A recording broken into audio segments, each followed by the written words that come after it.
been interested in this topic for a long time, since I was a resident in internal medicine in Rochester, New York. I don't know if anyone's from that area, but probably during my second or third year of residency, I became kind of aware that I could quickly and kind of almost within a few seconds tell when an older patient who's in the emergency room about to get admitted just didn't look very robust, and you could get this pit in your stomach kind of feeling that they weren't going to do well with the hospitalization. And at that moment, I had a mentor in Rochester, and he said, you know, what you're describing or what you're noticing is something that we call frailty, and there's actually a whole body of research in this area, and you ought to consider doing some research in that area. So from there, I went to do my fellowship at Johns Hopkins, which is one of the some of the leaders in frailty research were there at the time and still are. So I developed a research interest in frailty as well. So I'm not going to give a whole lot of frailty research, but I will in this talk give you a brief overview of the most commonly used definition for frailty in research, and then talk to you a little bit about how exercise can impact frailty. So by way of overview, first we'll talk about what is frailty, and then talk about some interdisciplinary management of frailty, talk about the risk factors for frailty, some interventions for frailty, specifically exercise, and then finally just some core geriatric concepts that we use when we're dealing with any patients, but in particular frail patients. So what is frailty? Well, Dr. Linda Fried, who's sort of considered the forefront leader in frailty research, she always had this saying of frailty, well, we know it when we see it, but not everybody sees what we see. So it's kind of like a gestalt. For several years, clinicians or people taking care of older adults had a sort of gestalt feeling of frailty. It wasn't really until the early 2000s when people really, as particularly Dr. Fried and her group at Hopkins, attempted to define it and operationalize it, particularly for research. And now we're hoping to move that research field into clinical practice. But frailty is thought of as a clinical geriatric syndrome where people who are frail are at high risk for poor outcomes. They're very vulnerable to decline and have very poor tolerance to stress. And by stress, typically what I'm talking about is a urine infection, a hospitalization, even a cold, where a robust older adult would tolerate that just fine and go back to their usual state of health, and a frail person doesn't do well and has a bunch of complications. Frailty tends to increase with age, but age alone doesn't predict frailty, because I'm sure you can all think of examples of older, very old adults, over the age of 90 who are quite robust, doing very well. And another important distinction, which I think is still maybe not very well understood even in the professional community, is that frailty is related to comorbidity and disability, but they are not quite the same things. And I think I have a slide in there that will explain that a little bit further. So as I mentioned, Linda Fried and her colleagues were the first to establish a definition for frailty in 2001. And this really, I'm going to go through it a little bit, was a landmark paper. There are other definitions for frailty in the literature, but by far I would say that Linda Fried's definition is the most widely used and applied in the literature in research. However, we are not quite yet there with regard to doing it in the clinical setting, and hopefully we will get there in the next few years. But she developed a validated phenotype where she found that people identified as frail were more likely to fall, have increased disability, become hospitalized, or pass away over a period of follow-up of about 8 years. And this definition, which I hope is on the next slide, was replicated in many cohorts, including a cohort here in San Antonio, where I worked with Dr. Helen Hazuda in the SALSA study. Whoops, no, I don't have it. Oh, here it is. Here, sorry. These are a little out of order, it's probably my fault. But here is the definition that Linda Fried and her colleagues developed. So they took data from an existing observational cohort called the Cardiovascular Health Study, which is a very large cohort that was actually designed to look at predictors of cardiovascular disease. But as what is often done in research, you have a large cohort of individuals and you have another research question that could be potentially answered by using data that's already existing. So what they did was take the data from this cohort in the 65 and older group and look at the information that they had collected on these individuals over several years and look to determine if there were any indices in that data set that could identify or define frailty. And they found 5 sort of key frailty characteristics. Weight loss, which was unintentional, of 10 pounds or more in the last year. Self-reported exhaustion, which was response to some questionnaire questions, which are actually depression questionnaire, but they just sort of cherry-picked 2 questions that asked about exhaustion. They had a physical activity questionnaire called the Minnesota Leisure Time Questionnaire, and that measured the amount of time and energy spent doing leisure physical activities like walking, sports activity, gardening, etc. Then they had a measure of hand grip strength and also walking speed. And they determined that if you were sort of meeting specific cut points for 3 or more of these, you were considered frail. If you had 1 or 2, you were in an intermediate or pre-frail category. And if you had none, you were not frail. So, let's see, going back to here, sorry, yeah, I'm sorry, I thought I had, here it is, I'm sorry guys. But coming to here then, what they did was took individuals who were defined using this definition and they followed them over time. And this is actually survival data or mortality data over approximately 8 years. And what they found, this top line is the solid line, is people who are not frail, and their survival was better or higher than people who were intermediate or pre-frail, and in turn their survival was better than those who were frail. And you can see people identified as frail have very poor survival over the course of this study. And this was done doing a multivariate Cox proportional hazard model where they adjusted for many potential confounders or many other things that could account for mortality. So disease, disability, cognition, you name it. They even put in sort of subclinical things like cardiac performance and thickness of the carotid artery, etc. So this was, again, as I mentioned, a landmark study. It was the first time anyone had ever tried to define a frailty construct and kind of put it out there in the literature. And as I mentioned, this has been replicated in many other studies. And not only did they find that frailty was predictive of death, but it was predictive of falling, disability, nursing home placement, and hospitalization. So again, I mentioned that frailty is not the same thing as disability, and it's not the same thing as comorbidity. They do travel together, but they are not synonymous. And a figure that I like to show to illustrate this is also from that same landmark paper. And interestingly, what they did was kind of do these Venn diagrams that showed the intersection between people who were identified as frail, using the definition that I mentioned, people who were disabled, which is they needed help or they had difficulty in 1 or more activity of daily living. Is everybody familiar with activities of daily living? Those are self-care activities. Those are the things you teach your 1 and 2-year-old to do. And then, well, instrumental activities of daily living are more kind of in the community type of activities. Those are the things you teach your teenagers to do. That's how I think of it.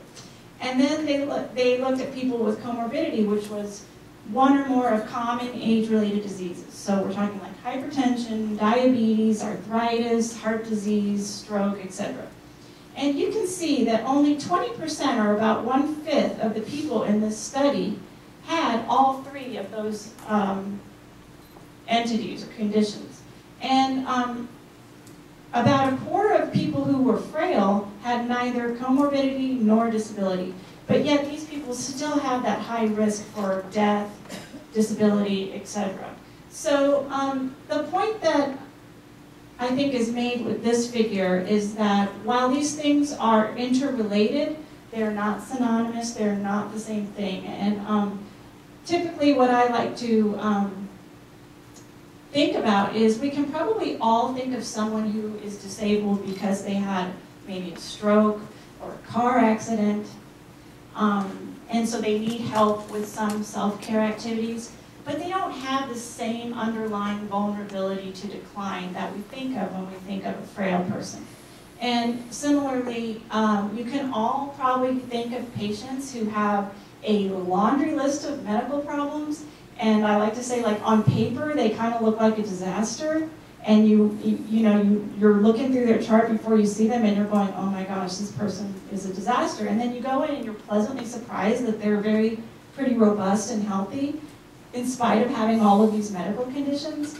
And so the point I'm trying to make is that there's some intrinsic, or the thought is that there's some intrinsic vulnerability to someone who's frail that you don't always see in people who have disability and comorbidity.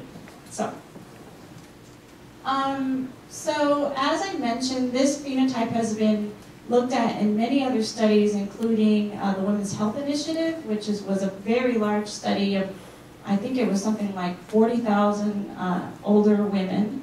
And then also the San Antonio Longitudinal Study of Aging, which was a smaller population, but Dr. Hazoud and I looked at this definition in that cohort, and we also found that it's highly associated with disability, hospitalizations, and death. And basically the key is that people who, this definition of frailty allows us to very, very accurately identify a population who's at risk for poor outcomes. So now, moving on, so let's talk a little bit about prevention and management.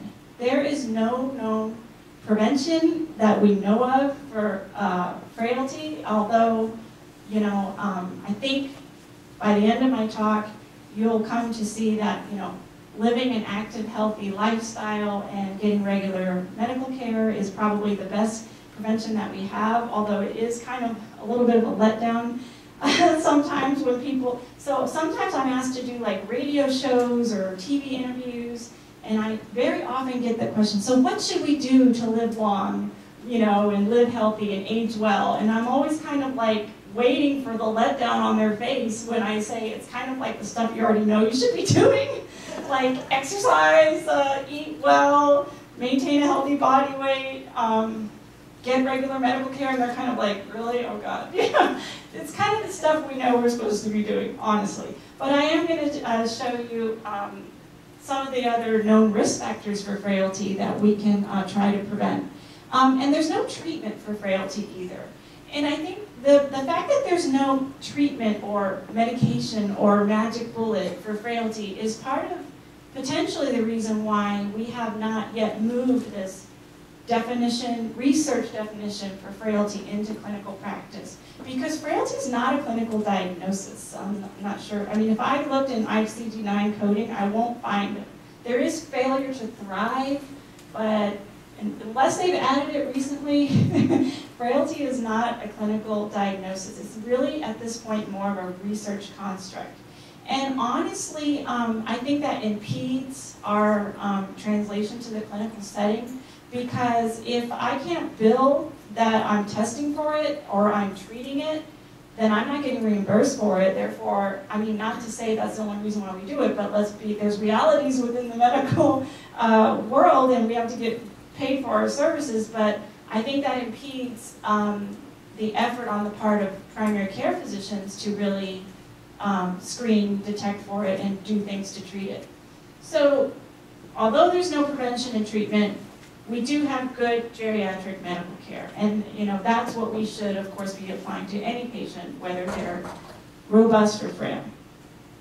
So what are some of the risk factors for frailty? This is how we can prevent it. So really, I think of frailty prevention as sort of a lifelong process. As a geriatrician, I should have mentioned that I am a geriatrician. I didn't say that in the beginning, sorry. I am a geriatrician. I see patients in the geriatrics clinic here at the VA.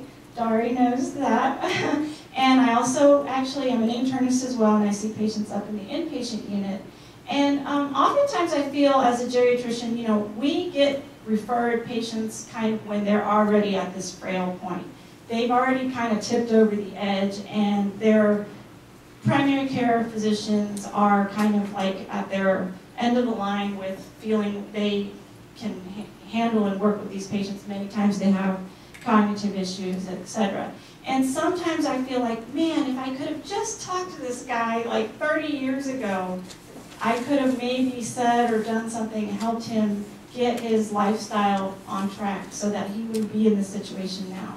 And as an internist, when I see patients up in the inpatient unit, I hope that when I see the opportunity to make an impact, I do. I just, not to get off too much on a tangent, but I fairly recently saw I think he was something like 38-year-old gentleman up here in the inpatient unit that was admitted for a hypertensive crisis. He had severe hypertension, not controlled, he was not compliant with his medications, and he was starting to get renal disease. And I just thought, God, you're 38, man, you're going to be on dialysis in 15, 20 years if you don't get it together. And so I know I'm off on a tangent here, but my point is that the aging well is a lifelong process, right? So you can kind of know what things are going to lead to poor health status with aging. And so whenever I can make an impact on the younger population, which I don't often get to see, I do my best to, I try not to scare them too much, but I'm kind of like, get it together and we can help you. That's the other thing, we can help you.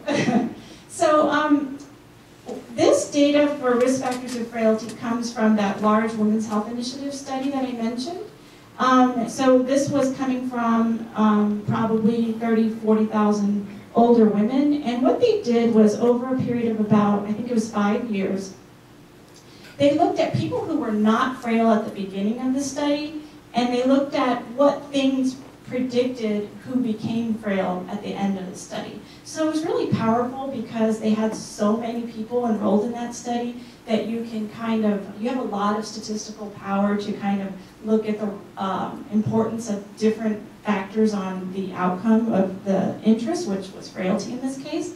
And they found that higher age, so being over the age of 70, leads to increased frailty. And this kind of makes intuitive sense, right? So some of the measurements of frailty are grip strength and walking speed, and that relies very heavily on your muscle strength. And we know as part of the aging process that muscle strength declines with age. And as I'm going to get to in a moment, one potential intervention for that is regular exercise. But in any event, age was a predictor of frailty, and something that's been found in a lot of other studies, including this one, is that lower socioeconomic status, lower education and income in particular, was associated with higher or increased onset of frailty. And again, this has been found over and over again in many studies, and even back in sort of the 60s, 70s when they came out, Rowe and Kahn came out, I think in the 70s, with a successful aging model. They did a lot of research into the fact that your socioeconomic status affects how you age. And when you think about that, with higher education and income, you have probably better access to medical care, you have probably a better diet. There's a lot of factors that go along with that improve your aging outcome. Interestingly, body mass index, either too high or too low, were risk factors for frailty. And that's another point that I like to mention. frailty had been, at least in the initial conceptualization, considered a wasting disease. That's why weight loss is one of the 5 criteria. But over the last, I would say, 5 to 6 years, study after study has now shown that obesity is just as much a risk factor for frailty as being underweight. And with the obesity epidemic that's going on in our country, I think it's probably a more important risk factor than being underweight, just because of the high prevalence of being overweight and obese. And personally, I'm not going to talk about this too much, but it ties in with the theme of exercise for the prevention of frailty. I personally feel, and also it's shown here, that diabetes, so obesity is linked with diabetes. We know diabetes is an inflammatory condition and that can negatively affect muscle strength. So as a physician, I think probably the greatest impact we can make on preventing frailty is by impacting obesity and diabetes, because it's so highly prevalent, especially in our South Texas community. And I just have a particular interest in it because of my own research, and in the future I hope to do some intervention studies to prevent frailty in obese older adults who are pre-diabetic. But anyway, okay, I just get off on my little tangents. So being a smoker is a risk factor, and then self-rated health. So, you know, a lot of people don't know this, but one of the biggest, one of the easiest ways you can screen for health status is to ask the patient, how would you rate your health? And the options are poor, fair, good, or excellent. And several studies have shown that if a person rates their own health as either fair or poor, their outcomes are not good in the next few years. And this study found that people who rated their own health as fair or poor, and the question asks compared to others your age, right? So people who rated their own health as fair or poor were at increased risk of becoming frail. So, you know, if you only had one question, I think, to ask somebody and you were trying to kind of risk stratify for how they'll do over the next few years, that's a good one. Falling is a risk factor, and depression. Some comorbid conditions, not all that they looked at, but it was heart disease, diabetes, which I already discussed a little, stroke, hip fracture, and arthritis. And then I didn't talk about this too much yet, but being pre-frail, remember that's having 1 or 2 of the 5 frailty criteria, that increases your risk for becoming frail, because you only have to kind of gain 1 or 2 more things and you're already there. And as I mentioned, or I don't know if I mentioned, but the thought is that the natural history of frailty is to go from sort of a lower frailty score to a higher frailty score over time. And that's the natural tendency. It's not completely irreversible, but that's generally the trend. And actually, we looked at this data in the SALSA cohort, and I'm not showing it to you, but we looked at the likelihood of progressing versus improving over time in the SALSA cohort over about 7 years. And clearly the most likely event was that people were who were pre-frail were more likely to become frail than to either stay the same or get better in frailty. And the people who were frail, their most likely event, unfortunately, was to die, and that was over a period of about 7 years. So I think of being pre-frail as sort of an intermediate risk category that is highly amenable to intervention. Because unfortunately, now, you know, at the Air Force Villages, and Yvette is one of our assistants in the GREC, and Alicia as well, and they've been going out to the Air Force Villages where we're recruiting individuals to look at frailty in the community. And before I had these awesome assistants, I used to do this myself.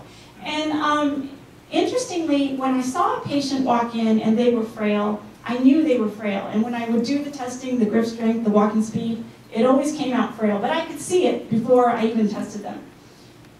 But there were some people that would walk in and they looked pretty good. And I would be surprised when I would give them the grip strength meter and their grip strength was kind of not great. And I'd go, wow, you know, I mean, I wouldn't say that to them, but I would kind of be in my head thinking, I didn't think this guy was this weak. You know, I kind of thought he'd be doing a little better than that. So pre-frailty is something I think of as like a subclinical frailty, that it's not immediately obvious to a clinician or a geriatrician or people like you who take care of older adults. But they're at high risk because we know they're at increased risk of becoming frail. And actually, in that slide I showed you with the trending of mortality, they're also at higher risk for death compared to non-frail. So for me, I feel like these people are the ideal population that we should be doing interventions in, and exercise is a good one. So anyway, I get really passionate about it. So as I mentioned, there's no treatment for frailty, but there's good geriatric medical and nursing care. And the other really important thing that I always like to drive home is that taking care of older patients is a team effort. It takes a village. And I think, I mean, I don't want to toot my own horn, but I think geriatricians are, you know, we train to work as part of a team. And we know that we are not the only ones who can impact change and improve the health and well-being of our older adults. We rely on all our team members, nursing, social work, dietitian, physical therapy. I'm probably forgetting something, audiology. I mean, all of you, we work together, right? So I try to instill this on the residents, especially in the inpatient unit, because I try to teach them to treat the other team members as equals and empower them to help you, because I think sometimes as physicians, there's a tendency to kind of be like, well, this is the order, and, you know, kind of dictatorial, and that doesn't get you anywhere. So I hopefully that, you know, working together, we can impact change on these frail older patients. So, okay, now turning to exercise interventions. Okay, I think I'm good on time. So, believe it or not, no matter how frail someone is, they can respond to exercise. So, there are several exercise interventions that have been shown to be beneficial in older patients, even the most frail.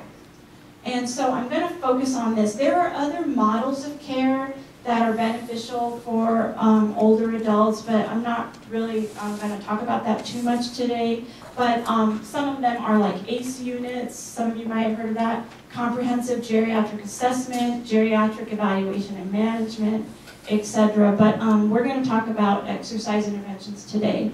So we know that in older adults, aerobic and resistance training, or like weight training, can safely improve muscle strength, endurance, mobility, gait speed or velocity, and functional performance, so their ability to perform their activities of daily living.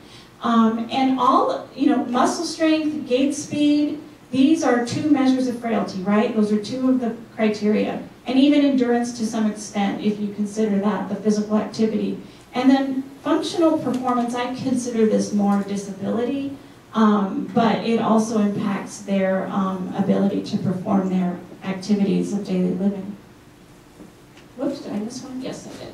So I'm going to just go briefly through some studies, but this study did a systematic review of multiple exercise trainings, exercise studies, excuse me, that looked at resistance strength training. And they looked at the studies who did these interventions in older patients who were over the age of 60. And they had 120 randomized controlled trials with almost 7,000 patients. And most of these studies did the exercise 2 to 3 times a week for 12 weeks at high intensity. And they had, you know, exercise machines, free weights, elastic bands, to increase strength. So this is not aerobic activity, this is like strength training. And they found that this strength training improved muscle strength, gait speed, 2 measures of frailty there, getting out of a chair, which is also a measure of lower extremity strength. And, you know, I'm not going to go over this too much, but we often use the get up and go test in our frailty assessment. I don't know if you guys have a talk on falls. We did. We do? Okay, so the get up and go test is a common screening test that we do to look for increased risk for falls. where you just use, well, we time it in the walking clinic, Beverly does that, but you just ask them to get out of the chair without using their arms, walk about 8 to 10 feet, turn around and sit down. And we know there's a certain cutoff, about 14 seconds. If they take longer than 14 seconds to do that, they're at very high risk of falls. But not only are they at increased risk for falls, we know that that's a measure of their muscle strength because of the strength it takes to get out of the chair and how fast that they walk. But in the event, resistance training can improve that and just improve their overall physical ability. So that was resistance training, but what about aerobic exercise? Well, this study looked at sedentary women. Of course, it was a very small sample, but they did sort of bicycle training, and this is, you guys heard Dr. Lucy yesterday. He does a lot of studies doing bicycle aerobic training, and that kind of training increased their muscle volume, or how big their muscles were, their muscle power, their aerobic capacity, so their cardiovascular and pulmonary health, and the size of their muscle fibers. So aerobic exercise training is also beneficial. Okay, I'm not going to go through this in detail, I'm sorry, but you can also put them together, and it's beneficial in improving cardiac output and oxygen consumption. So, okay, this study actually, this is one of the studies that I love to talk about, because a lot of people, especially our patients, think, well, I can't exercise because I have so many medical problems, and, you know, geez, I'm too old, or whatever it is. But this was a study that actually is kind of very well known and cited in the literature, because this genius woman, I think, and this got published in the New England Journal, so, you know, only like, it's like, would be a dream of mine to ever publish there, but she did a randomized controlled trial of resistance training or weight training in nursing home patients. So by the very fact that they're living in a nursing home, you know, more than likely they're frail, and they are dependent in several activities of daily living because they're not able to care for themselves in the community. And she found the average age of these patients that she randomized was almost 90 years old. She had about 100 patients in this study, and she randomized them to 10 weeks of high intensity resistance training of the lower extremities, 3 sessions per week, or nothing. And the people who were in the training program increased their muscle strength and their gait speed, which are 2 measures of frailty. And nobody had an adverse event. Nobody fell and broke a hip. Nobody died. So the point that why I like to bring this study up is that these are the frailest patients that we care for, nursing home patients, and even they can exercise and improve strength and walking speed without any adverse effect. So it's possible, it can be done. This study looked at homebound patients, which we often care for in the home-based primary care program, and they found similar improvements with an exercise program. So again, a very frail population can improve muscle strength and their ability to care for themselves.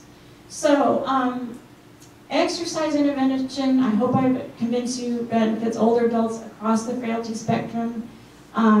Resistance training counteracts this muscle weakness that's brought about by age alone and also some diseases. And aerobic exercise improves their aerobic capacity. But having given you all these wonderful data, there really isn't a consensus guideline on specifically what kind of exercise we should be recommending for older adults. Although some kind of physician groups have come out with some guidelines.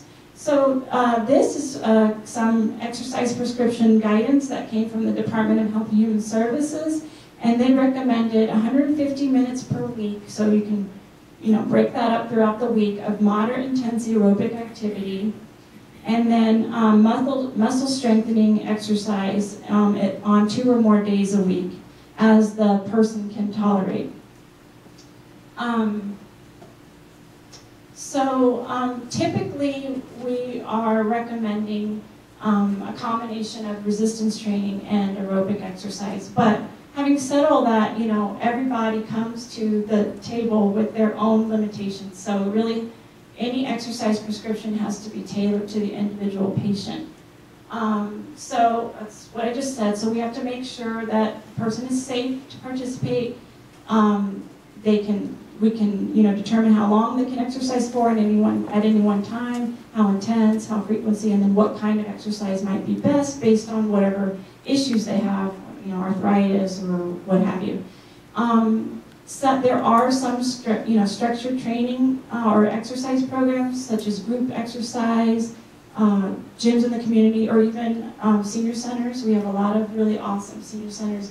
We recently went on a tour of some of them, and wow, I don't know if you guys know, but the Bob Ross is just right behind us, and then there's other senior centers very similar, actually even nicer than the Bob Ross, although the Bob Ross is the only one that has a swimming pool, as far as I know. But apparently it's in very high demand and there's a waiting list for it. The point is that there are places where seniors in this community can exercise for free. And I think some of them offer a little bit of sort of, I don't know if you would call it a trainer, but they have people to kind of help them come up with an exercise regimen. So that might be helpful for some people looking for a little extra encouragement with exercise. So now I want to do a shameless plug for our walking clinic. So how many of you here provide care here at the VA? I guess most, at least half. Okay, good. So I'm hoping I'll drum up some business, but I really believe in this program.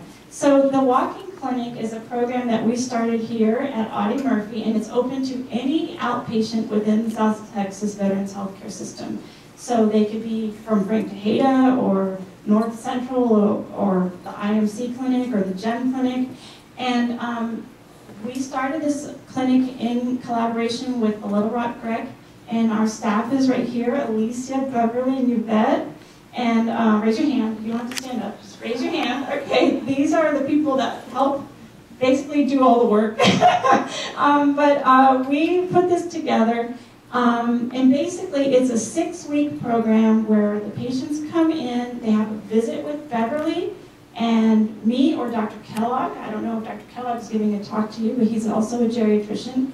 And we basically screen them for safety to exercise. We help them set what goals they have for the next 6 weeks as they exercise. And essentially, the intervention is a progressive walking program, and what we do is we issue them a pedometer that helps them track their steps every day. Beverly calls these people and encourages them and helps troubleshoot because they'll be, oh well, it's too hot, so why don't you walk at the mall, or we don't what go swimming, or go swimming, or they have really bad arthritis, so they walk in the pool, which we can't always count their steps with that, but we basically adapt the program to meet their needs. And what's great is that Beverly is a certified diabetes educator, which is so helpful because I just analyzed this data last night because we're writing a proposal. And it was 53 of the patients that we've seen over the last year have diabetes. I mean, it's just a huge number. So Beverly helps them adjust their meds or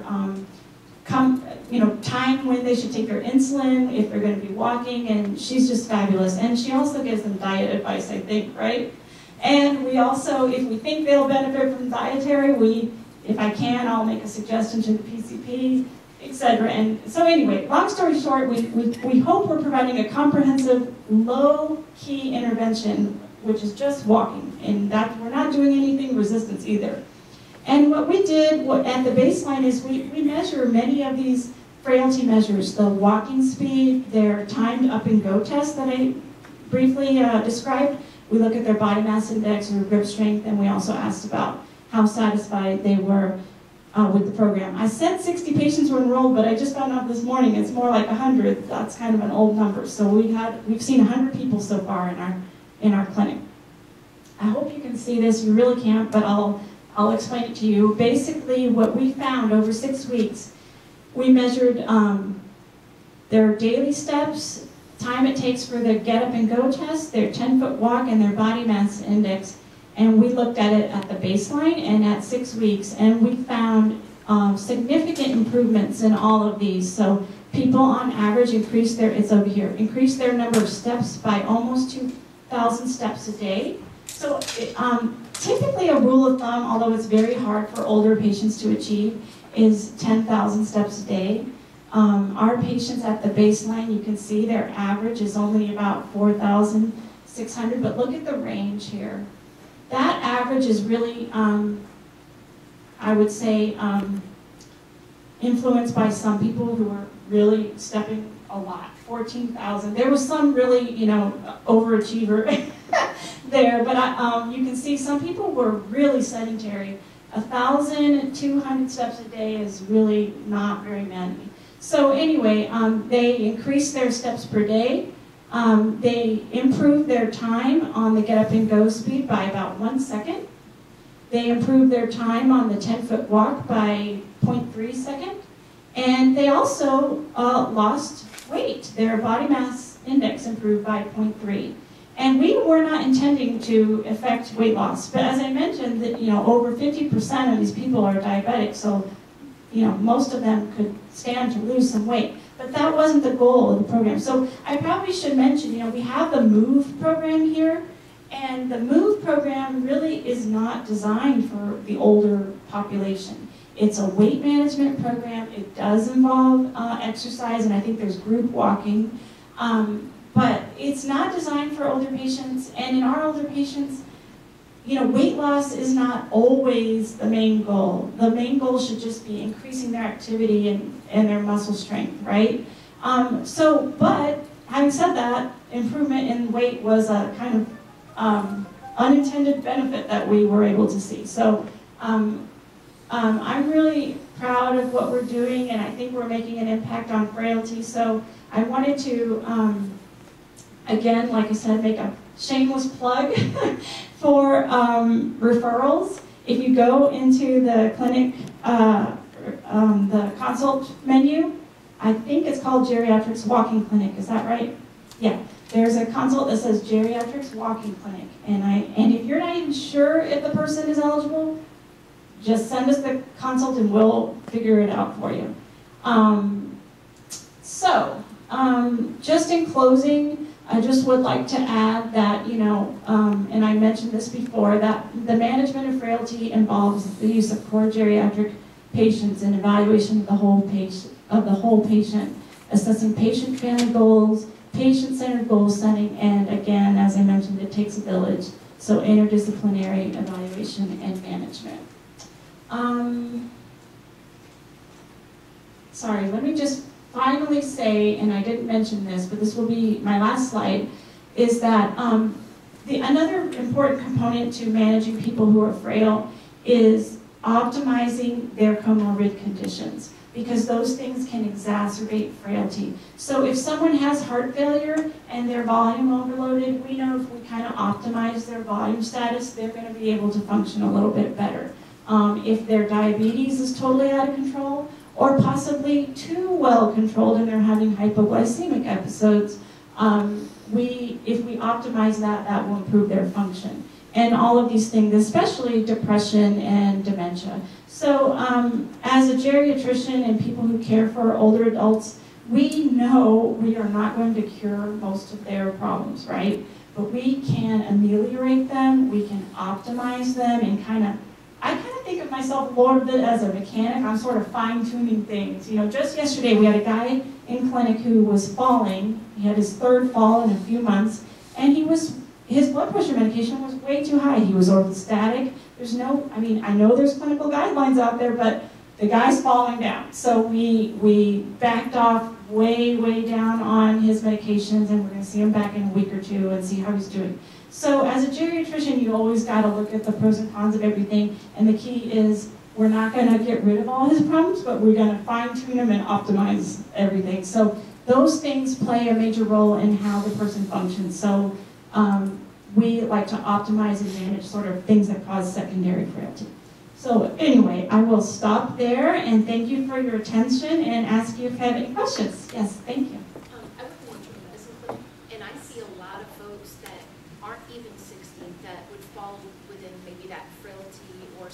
frailty category, and they would benefit from something like this walking program, but it's 60 and above. So do you have anything for those folks?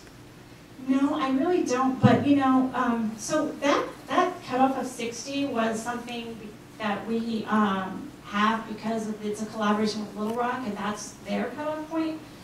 But there, I don't know. I mean, we should talk about that. I mean, if people really could use it, yeah, I think people younger than 60 can benefit. I'm seeing a lot of those conditions, a lot of that frailty issue, falling, all these things, anywhere from between like 52, 53, unfortunately, that young, I'm seeing more and more, up to maybe 59. Okay. And I mean, it's pretty bad. And you know, the most we're doing is being PT in the home, which we know isn't great. Yeah, yeah. Okay, well, if they're 58 or 59, send them to us. And I think anybody can enter the consult, right? And then in the future, let's revisit that.